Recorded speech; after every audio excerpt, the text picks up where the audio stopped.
gente já vai começar então o manhã, já vai começar o nosso encontro com questionamentos. Você tem o costume de pedir o perdão? Você tem facilidade? Como que você lida com a sensação de culpa?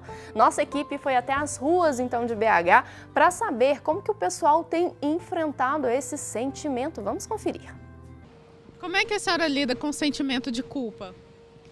Eu acho que quando a gente tem Deus no coração, a gente coloca tudo nas mãos dele que ele resolve. Você tem facilidade de pedir desculpas? Sim. E de perdoar também. Quando você se sente culpada, o que você faz para lidar com esse sentimento? Primeiro eu penso bastante na situação, depois eu tento resolver de alguma forma, da melhor forma possível.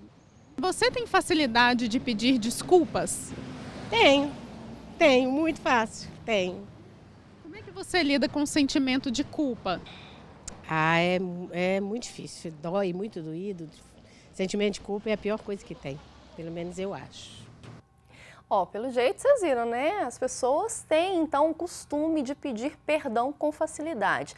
Mas quando o assunto é lidar com o sentimento de culpa, aí fica mais complicado, né? Em um mundo cheio de expectativas, pressões sociais e autocrítica, as pessoas frequentemente podem se ver atoladas em um mar de culpabilidade. E aí, como lidar, como administrar essa situação e qual que é o papel da nossa fé nesse processo? É sobre isso que eu vou conversar agora com o Padre Samuel Fidelis, pró-reitor do Santuário Basílica Nossa Senhora da Piedade. Padre Samuel, existe uma culpa boa e uma culpa ruim? Padre, bom dia! Bom dia, Vanessa. Bom dia a todos que nos acompanham.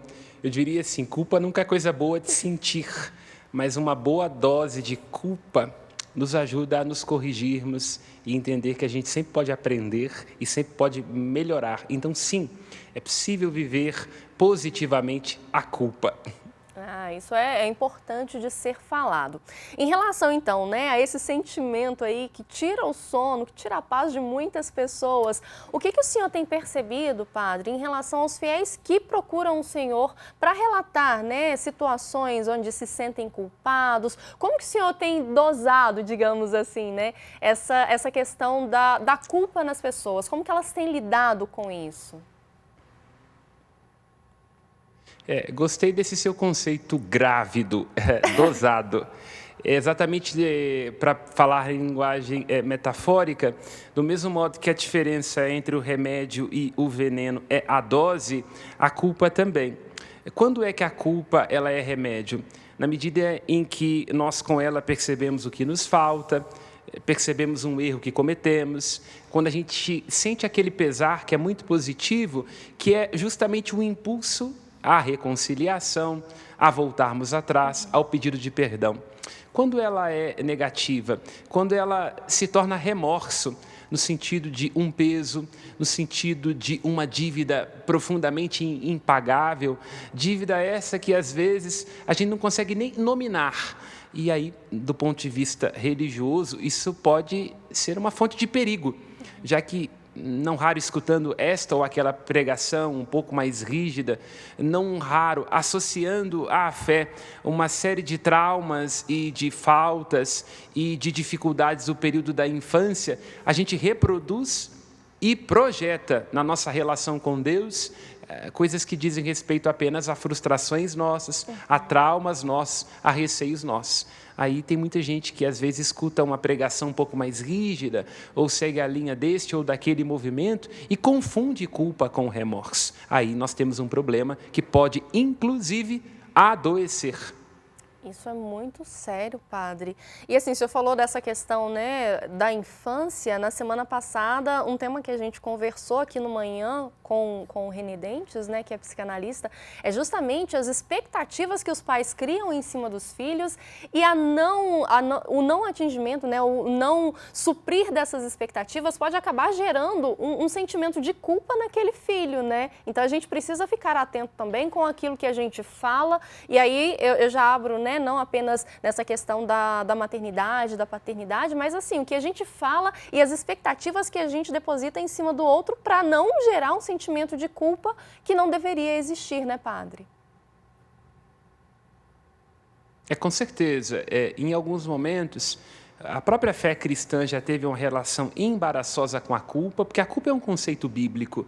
A culpa de Adão, a consciência deste pecado que foi contraído e que vem a nós pelo fato de nós sermos humanos. Mas o apóstolo Paulo deixa claro isso na carta aos Romanos, onde abundou o pecado, a culpa, superabundou a graça e a redenção.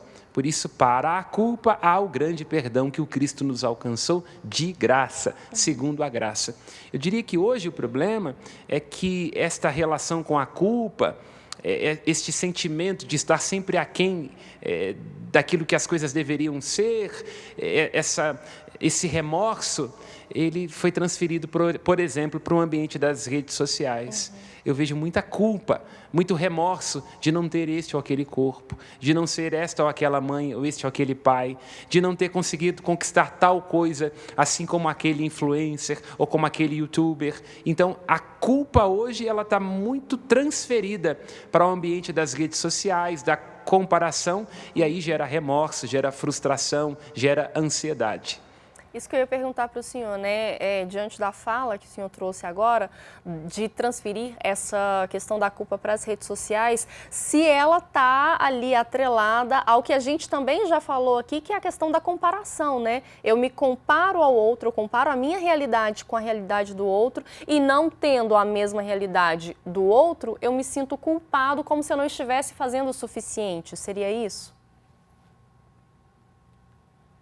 Com certeza, a culpa tem a ver com a consciência da falta. Só que faltosos somos todos. A angústia, que é esse abismo entre aquilo que a gente deveria ser ou que idealiza e aquilo que a gente realmente é, ela nos constitui como seres humanos. Até quando nós temos o surgimento da psicanálise, a ideia que começa com Freud e que depois é desenvolvido, é justamente de ver pessoas que por um sentimento crônico de culpa, um remorso, uma dívida impagável, tiveram adoecimentos psíquicos. E isso agora está profundamente nas redes sociais, porque a rede social cria uma realidade ideal, uma realidade utópica, portanto, utopos, não lugar, a gente não consegue alcançar este lugar e fica o tempo todo se remoendo, se ressentindo por conta disso. Então, sim, a comparação das redes sociais, a idealização das redes sociais, o cenário de vida perfeita das redes sociais, o fato de que ninguém tem fome, ninguém erra, ninguém tem uma rachadura na parede, nas redes sociais, é tudo muito lindo, tudo muito maravilhoso, gera sim uma culpa, gera sim um remorso, gera sim uma comparação que adoece. É inevitável, né, padre? A gente tem falado bastante sobre questões comportamentais, principalmente com o senhor. É inevitável a gente passar por esse ambiente virtual, né? Já que hoje todo mundo tem aqui um dispositivo à mão e consegue ter acesso muito fácil a esse ambiente. E aqui o nosso papel é não proibir você de utilizar as redes sociais, a internet, muito pelo contrário. E sim te ajudar a ter um uso mais consciente e mais saudável dessas mídias, né, padre? Com certeza, é a dosagem. Começamos falando sobre isso, e é o que Aristóteles fala, que a virtude ela se encontra no meio. As redes sociais são neutras. Então, o que penso que ajuda a gente a lidar com esta questão da culpa na perspectiva das redes sociais? É entendê-las como uma inspiração, é entendê-las como um instrumento, é entendê-las como sendo um universo onde a gente não tem que competir para ser o melhor, mas onde nós vamos nos tornar melhores por aquilo que a gente dialoga, por aquilo que a gente confronta, pelo aprendizado.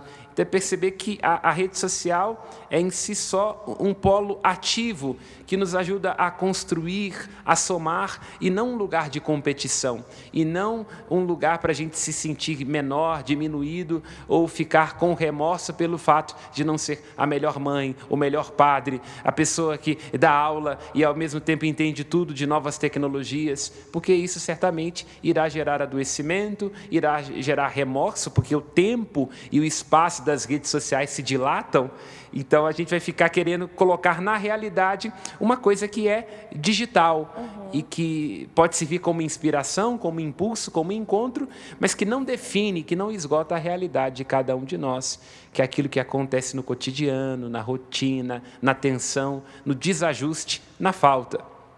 Padre, queria muito agradecer a presença do senhor. A gente já está caminhando para o encerramento desse bloco. Eu queria muito que o senhor fizesse um encerramento baseado na primeira carta de Pedro, que ele fala, né, que somos salvos, que fomos salvos e que a nossa culpa alguém já pagou por ela. Queria muito que o senhor falasse sobre isso e nos deixasse a bênção, por gentileza. Essa é uma tradição do apóstolo Pedro, que fala de uma salvação, de que não existe débito, e também dos outros apóstolos, Paulo e João. E também Tiago. Ecoou Pedro, João, Paulo e Tiago, quando ele diz, olha, se a sua consciência te acusa, Deus é maior do que a sua consciência. Então, o cristianismo, ao ser uma religião muito ligada à culpa de Adão, é também uma religião que nos mostra que nós somos redimidos, que é quando a gente se sente fraco, que a gente se sente forte. E é precisamente nos momentos em que a gente se vê falho, limitado, e que a gente espera contra toda a esperança e entendemos que quem nos redime é Deus, é Ele quem vem nos salvar. Eu quero então invocar a bênção de Deus sobre quem nos acompanha, daquela que é a mãe do Salvador e aquela que é a mulher desfeita das culpas, já que é a Imaculada, a Senhora da Piedade. E que pela intercessão dela, a bênção de Deus Pai, Filho e Espírito Santo repouse sobre cada um de vós que nos acompanha e permaneça para sempre. Amém.